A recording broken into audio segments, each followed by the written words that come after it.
ఉమ్మడి మెదక్ జిల్లాలో గ్యాస్ సిలిండర్ల కొరత అన్ని రంగాలపై తీవ్ర ప్రభావం చూపుతుంది.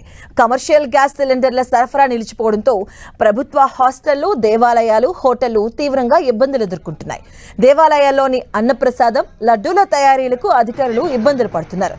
ఇంధన కొరతతో హోటల్స్ ను మూసేస్తున్నారు నిర్వాహకులు.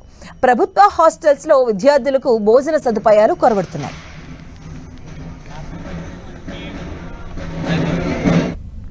విజయవాడలో గ్యాస్ సిలిండర్ల కోసం ఏజెన్సీల దగ్గర ప్రజలు బారులు తీరుతున్నారు.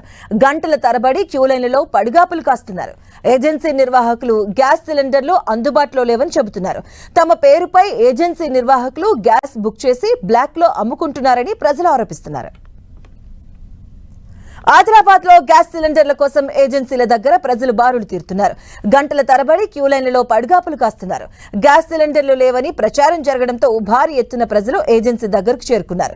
దీంతో బుక్ చేసుకున్న వారికి నిర్వాహకులు గ్యాస్ సిలిండర్లను పంపిణీ చేస్తున్నారు.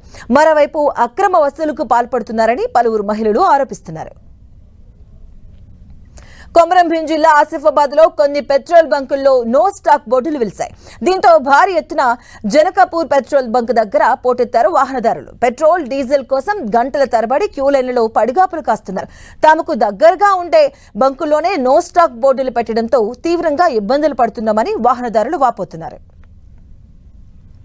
సంగారెడ్డి జిల్లాలో గ్యాస్ కొరత ప్రజలను ఇబ్బందులకు గురిచేస్తుంది. గ్యాస్ బుక్ చేసి 5 రోజులైనా డెలివరీ కాకపోవడంతో ప్రజలు నేరుగా ఏజెన్సీ దగ్గరకు చేరుకున్నారు.